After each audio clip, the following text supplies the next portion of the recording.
Kasi it's our first time building a house. So siguro yung number one na na-realize ko, we underprepared on how difficult it was going to get during the finishing. It seems easy kasi we're like, there's a blueprint, they just follow it. And then what could go wrong, di ba? Parang napag-usapan naman natin to, we sat down, we theoretically studied the blueprint, yung mga on how it will look also. So walang problema, okay. Pero pag nandyan na, parang teka lang.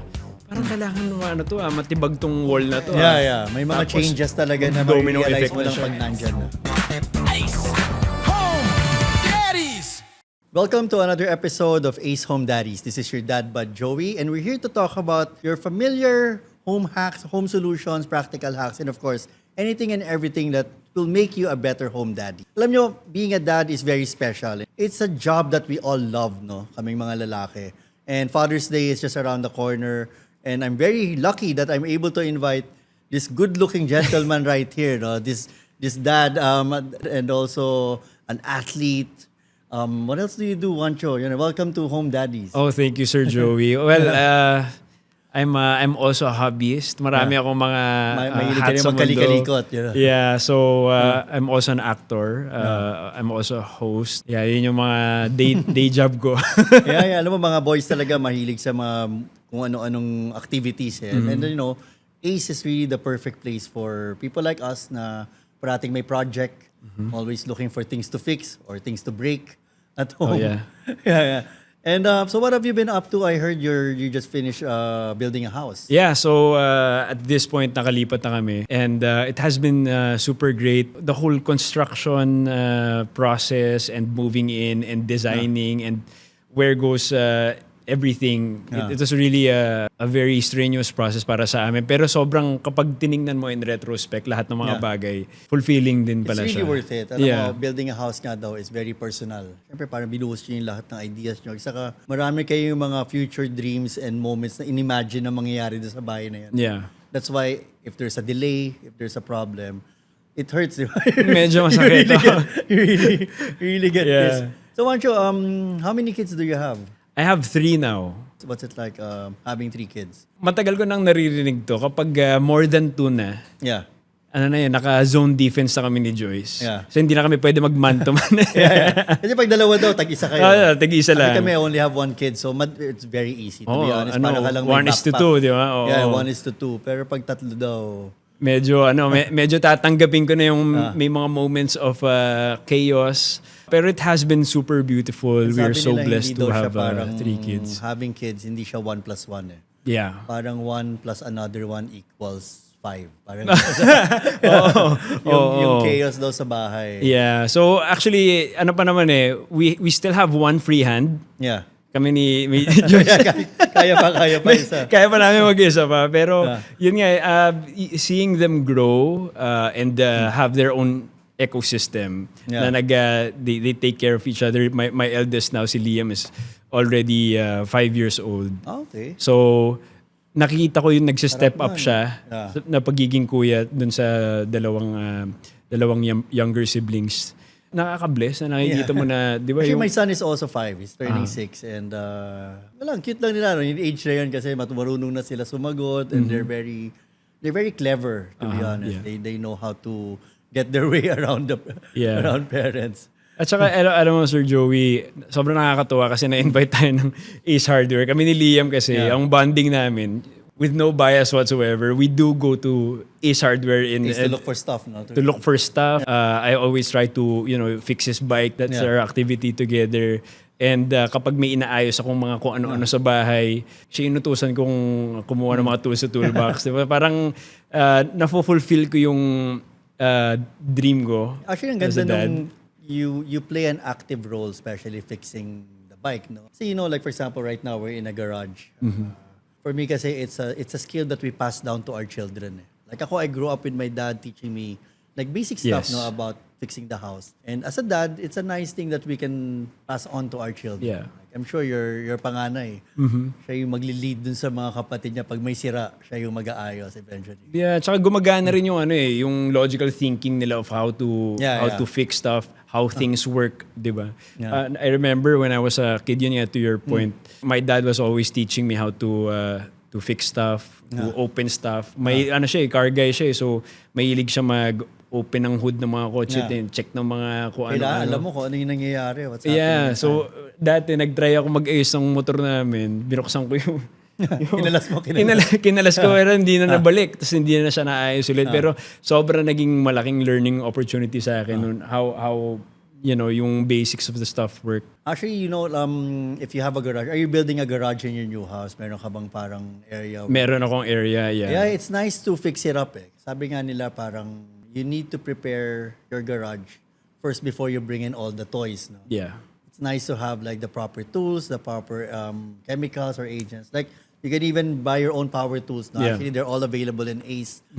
They carry Stanley, which is a really good brand. So Yes. if you're looking for mga power tools to, make it more easier, no? Especially now that you're moving to your new house, I'm sure marami kayong in order from IKEA.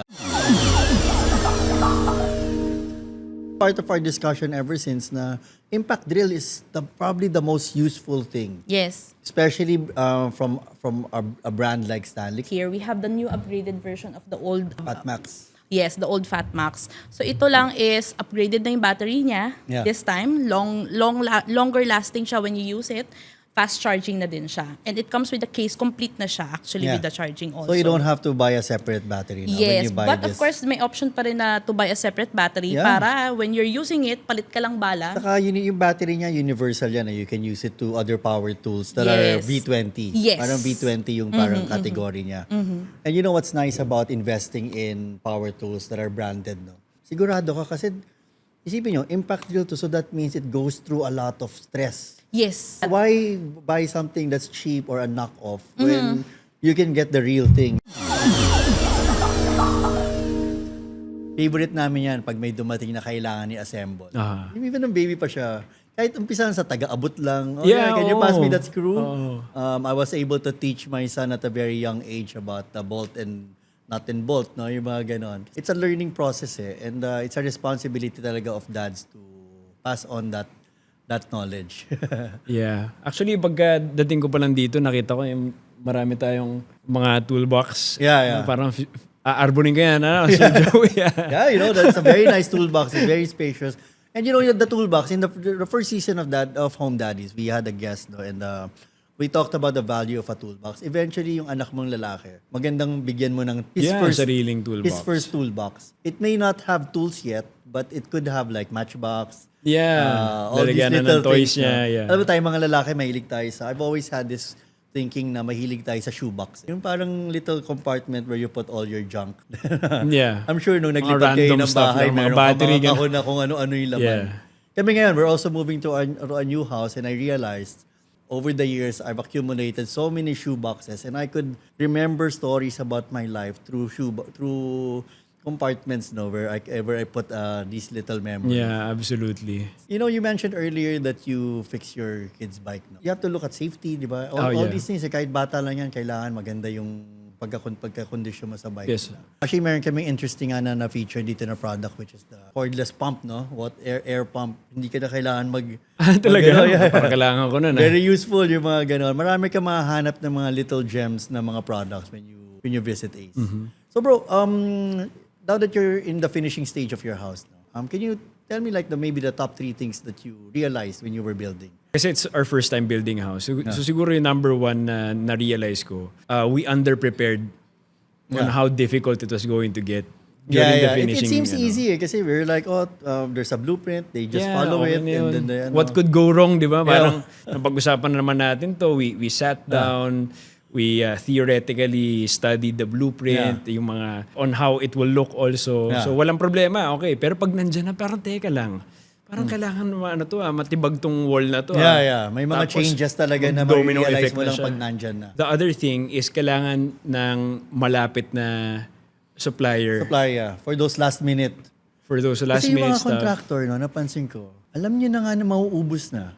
Ba't di nyo sa akin sinabi agad? Parang sasabihin nila sa'yo pag kunwari isang piraso na lang yung tornilyo or they're looking for this, sir, ubos na pala. Yeah. And then now you have to run again, no? And then when you get back, sir, by the way, ubos na yung pintura. Oo nga eh. Actually, yun nga, I was supposed to run Yeah. to Ace Hardware talaga to look for yung vent. Kasi meron kaming kitchen sa labas na Yeah. kailangan ng air vent. Yeah, sa- marami sila niyan, mga stuff for outdoor. You can even find a solar one, I'm sure. But it's very rewarding, no? Ang saya, sarap ng feeling lalo yeah. na pag you walk into the house that you're building. I'm sure nasa finishing stage ka ngayon, marami ka pang kailangan bilhin ng mga stuff, no? Tinatawag na natin na nagpapa-home construction. Yeah. Na most of the time we are focusing in tiles, in the baths, and then eventually pati pintura ng bahay doon tayo nakatutok. Pero ito po yung mga bagay na hindi natin sinasadya. Kahit ano na lang, di ba? Oo. Parang gano'n. Kahit Oo, ano hindi na natin sinasadya na nakakaligtaan or nakakalimutan na minsan nakaka-purchase tayo ng cheaper price. And then, again, wala pang 1 year yung bahay na turnover, may problems na. Yung nga, ang tanong nga, bakit parating sira yung gripo sa garahe? Yes, sir. Actually, sir, in research, tinatawag natin na ito yung pinakagamitin. Yeah. Ito yung heavily abused na tinatawag na gamit Minsan, natin sa sinisipa bahay. na lang siya. Faucets So, natin. dapat talaga you go for Yes, sir. quality, especially for Opo. these things. Kasi Opo. once na kinabit yan, abuse yan eh. Like for example, yung sa kitchen, no? Yung sa habang naghuhugas, Opo. sa isang araw, ilang beses ka maginagamit yan. And napansin ko rin, parating nasisira tong part na to kasi plastic lang yung Yes, handle. sir. Maganda dito sa Easy Flow is it's metal. Yes, sir. And at the same time, it already has this extension where pa-plug mo na lang yung hose, di ba? Opo. So it's a Faucet, sir. modern type of faucet Opo. already. Honestly, it's the details talaga. Oh yeah. And you mentioned nga na nakalipat na kayo. Kami, we haven't moved in yet. Pero sabi sa akin ng isang friend ko, hindi matatapos yung construction until lumipat ka. Oo. Kasi there's no such thing daw as a perfect house when you move in. Oh yeah. Yeah. Every time you go, there's always something that you feel like you wanna At rectify. saka kapag na-experience mo na kasi yung bahay. And then, syempre, not only the major stuff, also Yeah. the minor ones, like where does this frame go? Yeah. Oh, so tama ba yung height nitong towel rack na to? Yeah. Maraming ganun eh, di ba? Yeah, those Magkakaroon little, ng adjustments mga na. little things, yeah. Yeah. Well, because it's Father's Day, no, it's really such a blessing, no. Sabi ko nga parang being a dad is the best thing that ever happened. For you, like what was the best moment for you? Well, marami. On top of my yung mas recent, si Liam kasi, he's yun nga, 5 years old. Nakasama ko siya magbike. Wala siyang training wheels eh. Ngayon, Talaga, hindi at na 5 hindi na siya. Kasi galing nga nung push bike. push bike, natuto siya sa push bike. So dahil galing siya dun sa push bike, ang galing niya na mag-balance. So when we bought his bike, it was a little bit big for him. And then, adjust ng konti dito, lagay ng WD-40 ng konti. Na ginawa ko with him. And then, nung nag-bike kami together, bike around the village, nung tinuturuan ko siya na parang, kung may kanto dito, you slow down, okay, you look left and right. Yeah. Pero that whole process of me having to bike with him, Yeah. na nakita ko kasi siya nung sobrang baby siya. Tapos, paano mo Hindi mo ginagawa ito akalain, no, ngayon? na yung gano'n, no, magiging gagawin yung ginagawa nila ngayon. Yeah. Paano ka nakakasabay mag-bike sa akin? Yeah. Parang, that's amazing. Sobrang nakaka-proud talaga siya. On top of that, my daughter, si Aggie, has been sobrang naging princess ko around the You're a house. girl dad rin pala. Oo. Yeah. So, ibang timpla naman siya sa boy ko. Minsan nga na-overlap ko yung pagiging rough ko with her eh. Yeah. So nakakalimutan ko na, nga pala, kailangan gentle ako with you. So, siya yung nagbibigay ng kulay ng bahay namin because of how jolly and girly she is. So, You know, in my dad community, in Dad Bud, we have a special place for mga girl dads. I can't relate to it because I have a boy, but I could just imagine the feeling, no? When my friends with daughters would tell me na, bro, iba talaga, like yung lambing. Kasi to be honest, yung little boy, makulit lang sila. yeah, makulit. Saka mas close sila sa mommy napansin ko. I don't know kung ganun yung panganay mo, but it's really natural for them to be closer to the mom. Yeah, yeah. Pero may stage na si Liam na parang naghahanap talaga siya ng Ng kuya. ng male figure. So I saw the change na yung preferred niya yung si Joyce, yung mom niya. Yeah. And doon nagkaroon na ng Aggie na hinahanap niya na ako kasi na-identify niya na yung girl sila. So, Na-inspire tuloy ako mag-isa pang baby. parang kaya ba yan? Ready na. Mag-6 na yan ako. Oo. Maraming pwedeng bilhin sa Ace na mga pang baby proof. Yeah, actually, when we had our first baby, it was during the pandemic. So parang to be honest, it was fun because we were just at home. you were able to really fix the place. I'm sure kayo rin, pandemic rin ang Yeah. time na yun. I guess have another baby now will be a completely different experience. Kasi to be honest, ang time na yun, hindi nga kami nakakalabas. Yeah. The whole time my wife was pregnant, we're just at home. Sa totoo lang, being a dad is really a mental game. Ang dami mo talaga iniisip. And the last thing you'd want is really to go through these problems by yourself. That's why it's important to always find time to talk to fellow dads. Oh share yeah, their stories. yeah. So, Juancho, thank you very much, for joining me in Home Daddies. Very insightful, your experience building your house with your children. And of course, being a hands-on dad is really something to be proud of. No? Us in Home Daddies and in Dad Bud PH, we are excited that more and more dads are becoming more active Yeah. with their roles. So, thank you very much, and I hope I will see you in Ace one of these days Of in our course, of neighborhood. course. Oh, and thank you for having me again, Sir Joey. Tsaka syempre, siguro, if I may final word, syempre, being a dad is so important and so close to my heart.